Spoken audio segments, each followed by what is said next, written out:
Hi guys, my name is Sridhar. My max number is 824B39M30. On this video, we'll be presenting about the group assessment of max and statistics subject. Let's see the assessment scenario. Observation initially is to understand a large data set information choices.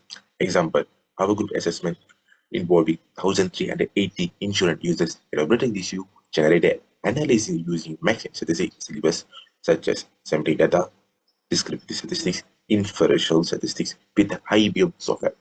The dataset involved 1,380 insurance holders following a variable associated with age, gender, BMI, number of children, smokers, and unknown smokers, living place, even insurance expenses annually in RMD. Hi guys, my name is Sridhar. My max number is 824B39M30. On this video, we'll be presenting about the group assessment of max and statistics subject. Let's see the assessment scenario. Observation initially is to understand a large data set information choices. Example, our group assessment. Let's see the first step of assembling and data selection. The purpose of this process is determining the smokers or no smokers, insurance holders effect the cost of insurance. Let's see. Step I done in the IBM software. First step, accessing the data file using IBM software. Second, after logging the IBM software, I click the top corner in the data and select the selection data cases in the bottom border. Steps I done in the assembly data. Step 3. After you continue the steps 2, is a pop-up a new page of with the 4 options. I select the second option, random sampling cases. After this random sampling cases choosing is to indicate a new pages pop up, that is step 4. In the step 4, you select the exact with the 500 cases because in the question they mentioned the first 500 question. So I did the following. You finish. After I finish the step 4, in the same page I select the data deleting unselected cases is be avoiding the confusion in the further. After I get the full of the data set 500 in step 6. The step I done in the sampling data is after you're choosing 500 data set, save the file, export the file in the CVU format to further analysis.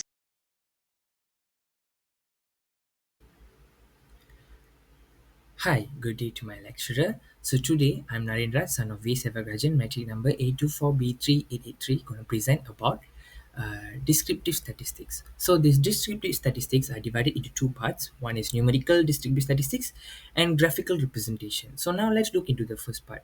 So as for the first part, it's this statistic data that we generated from the IBM studios actually summarize a table data and organize data from the data set using the IBS software. So we can look into three different things, which is one is central detency, the second one is measures of spread, and the third one is range. So for the central detency, it would be the example would be mean. So the variables such as age have mean data of 39.15 shows that the average age of individuals in the data are 39 years. And for the measure of spreads would be variance and the standard deviation that mentioned in the data table. And for the standard deviation of the age data is 13.862 shows that sample deviate from the mean age is 13.8 years. So these numerical disease statistics actually help us to understand the data much more better, clearly and organized way in an easy manner. So now let's look into the graphical representation of the data. So the first one would be the histogram of the body mass index. So the BMI variable is distributed similarly to a normal distribution based on the histogram and to enter the highest peak in the frequency value from 28 to 30. So the distribution is slightly right skewed, implies that the sample contains more individuals with larger BMI values approaching the maximum BMI of 49.06. This indicates all the individuals in the sample BMI near to right at obese and some fraction presenting as severely obese or underweight. So the next one would be the pie chart for the variable of smokers. So the pie chart shows that out of all the individuals in the data, only 20% equivalent to 100 individuals are the smokers and the remaining 80% are non-smokers. So this visualization clearly shows that majority individuals in the sample are health concerned, which shows why, because the 20% of the individuals are only smokers. So the third one would be the histogram for the insurance charges. So the charges variable is positively skewed with emphasis on higher charge values as it's long tail to the right. Hovering over the histogram displays the most of the individuals are less charged for medical expenses due to their lifestyle, such as exercising regularly and health conscious decisions such to avoid smoking and drinking habits, have a balanced diet. A small percentage of people had way higher expenses due to because of they are not health concerns and they have any kind of medical implications. So the last but not least would be the histogram of age, and this actually clearly explains about the unimodable distribution of the little light skewed in the histogram. This shows the age in the sample are concentrated around the central value, with the higher frequency of individual falling in the specific age range from 90 to 20. So the individuals that conducted in this data would be from the age of 19 and 20 years old. However, the right skewed indicates the presence of smaller number of individuals with higher ages, which exceeding the maximum age of 64 years old in the sample. That's all from me. Thank you. Hi, I am Sriram Ramaya with matrix number A24B3885. We'll be presenting on inferential statistics from the data that we have sampled. First, we will go through the hypothesis testing. What is hypothesis testing? Its objective done and the importance of hypothesis testing in the field of statistics. And then we will go through on the variables for the independent sample test and ANOVA for this particular case scenario. So what is hypothesis testing? Hypothesis testing is a statistical method that is used usually for decision-making process or to come up with inferences about population parameters or to make inferences about the population parameters based on the sample data. So the objective of the hypothesis testing is to uh, make decisions or inferences about a population using sample data. Okay, so the key concept here is either there will be no effect or differences if it is a null hypothesis, or there is an effect or differences for the alternative hypothesis. So the significance level is usually 0.05. For the decision rules, if p-value is less than 0.05, we will reject the null hypothesis. If the p-value interpretation is more than 0.05, then we will assume that it is the alternative hypothesis. So we will be failed to reject the null hypothesis. So the purpose of the hypothesis testing here, so for t-test, there will be 2 groups, or for ANOVA, it will be 3 or more groups. So now we will look through on the steps and also the variables of the t-test and also ANOVA.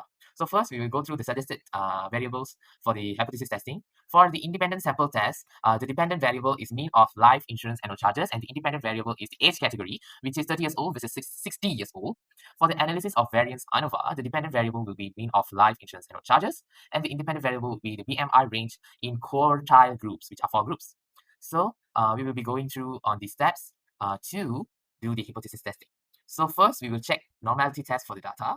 So for that, we will press descriptive statistic, click on descriptive statistics, and then we will click on the frequencies, and then we will request to show the normal curves of our independent variable that we have selected.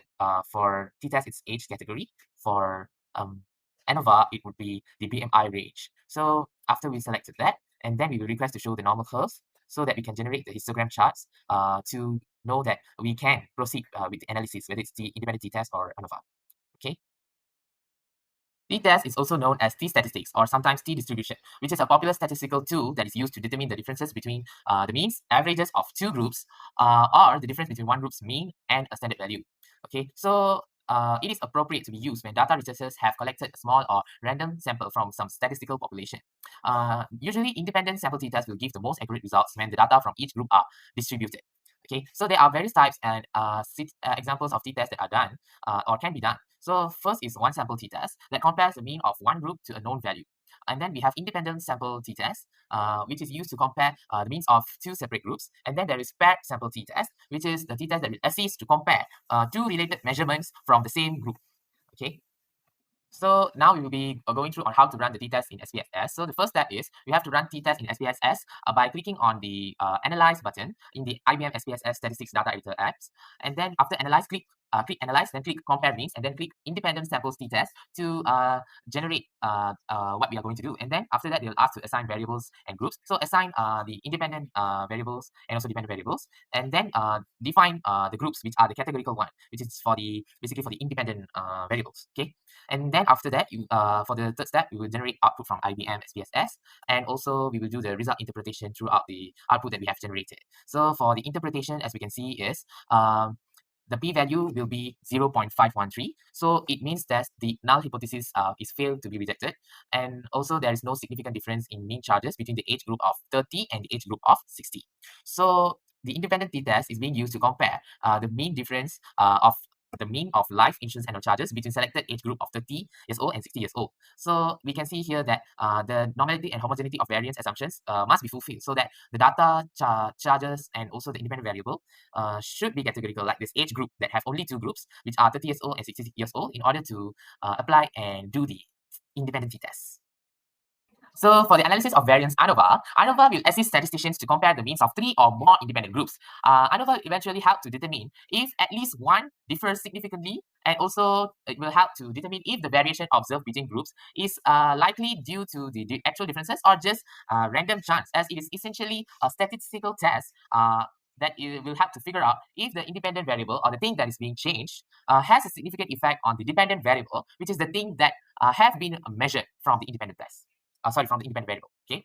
So for the multiple t-test, it is not usually done because multiple t-tests will increase type 1 error rate, while the ANOVA will eventually give a single test for all differences. So while t-tests are used to compare two groups, ANOVA will tend to extend this to multiple groups. And an ANOVA test can be applied when data needs to be experimental. So there are various types of analysis of variance ANOVA. One-way ANOVA used when there is one independent variable with two or more levels or groups and one dependent variable. Two-way ANOVA is used for two or more independent variables with one dependent variable.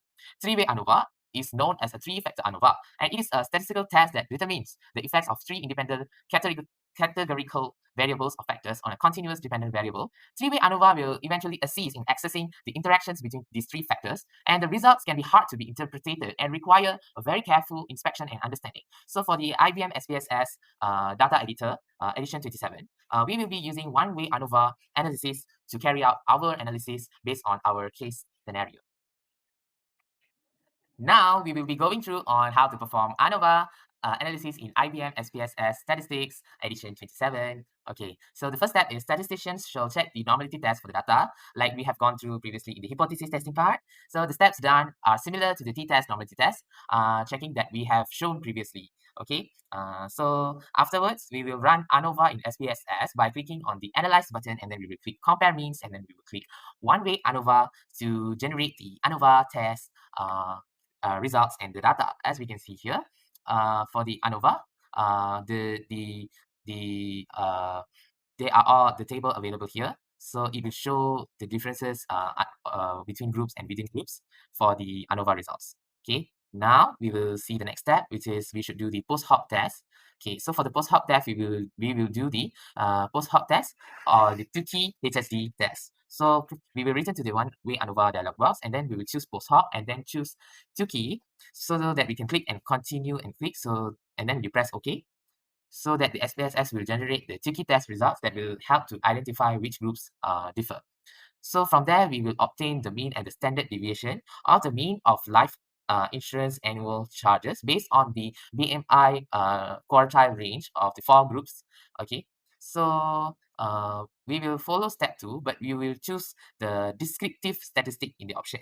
Okay, and then eventually we will generate descriptive table data of the multiple comparisons. Okay, and then after that, this is for step 4. Okay, after that we will do interpretation. Okay, so for the interpretation, as we can see,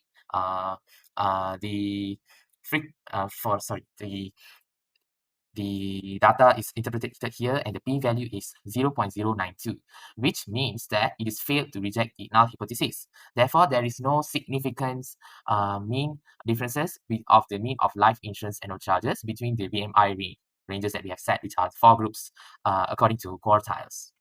Okay, so in a nutshell, normally independent t-test is used to compare means between two separate groups, while for one-way ANOVA, comparison is done among 3 or more independent groups. As we can see here, there are 4 quartile groups available for ANOVA, right? But just now for the independent t-test, we choose between age group of 30 and 60. Okay, so it is precisely the normality and homogeneity of variances assumptions that must be met so that statisticians can perform a one-way ANOVA analysis test. Okay, so this is the summary that I've specially prepared for the inferential statistics part, which is t-test versus ANOVA in IBM SPSS Statistics. Lastly, I want to say about the conclusion part of the group assessment led by our team. First, we want to say about the Sample data. Sample data is of 500 cases from 1,338 cases. The variable of the 500 cases by BMI, age, number of children, medical expenses, and smokers. Next, I want to see about the discriminant statistics. We figure out the number of variables we have figured out. First is age. Age is around 18 to 64. The mean of the age is 39.50. The average insured older is 39 age. Next, I want to see about BMI. BMI based on the 500 data analysis. The BMI we will find out 13.46. They indicate most of the facing health issues. Following this, I want to say about the number of children. Number of children's average is 1.05. The medical expense is very expensive, around 12,861.60 cents. The average medical expenses is 1,137 to 63,700.43 cents annually paid by the 500 holders. Moreover, inferential tests, we have figured out annual test of comparison with the insurance paid annually between BMI. The results show P value is 0.092 and the t-test comparison with the insurance plan paid annually with the age of insurance holders. The result P value show is 0.513 and both of tests understanding non-significant changes. Lastly, our studies answering this finding confirm smoking studies does not effective influence number of children by the sample.